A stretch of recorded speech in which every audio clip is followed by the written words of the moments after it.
Ebyona bigambirwa nyemwe bazwe b'umukuru w'entebe ya Katana bwashema district Jemima Tumuzice Buhanda abiragire kurambura mu rumogo ahigwahika batonu kw'abatura okumutangira bari kumusima ngo kwihense baho baturana babona batine burabo abana bayimera kutwekerera wa mwentu musima mnonga tine bwaricyo abimpa bateganisa amizi gabingizura gaserga za sen ona hiziri mama twete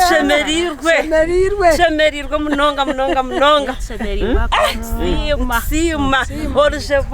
orjeveru turukubi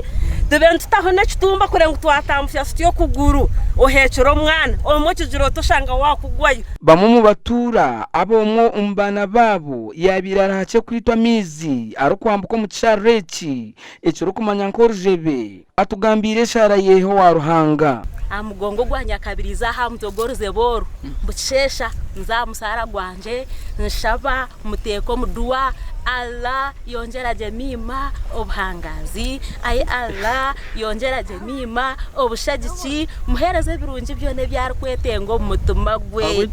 hakwa tubetur kumunonga nebindi byono gutoba hinkubaninda babwona bweniri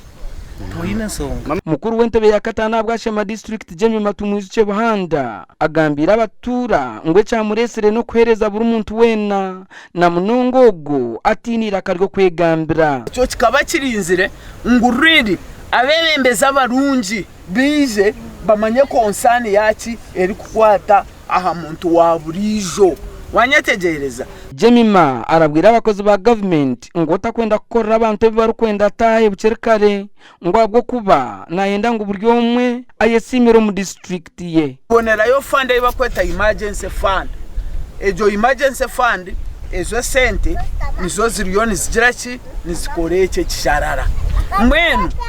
ekitwisha kureba no kureba ezo sente kubarabe bazituha ziriyoni zikoro mu guzishemerire gukora Echareki kitwire nchibonabonesa abantu na munongo mbwire bwenjura kandi abana bari kwingura bana nibo babire baferiremu bakatwarwa mizi bari kugezaho kwambuka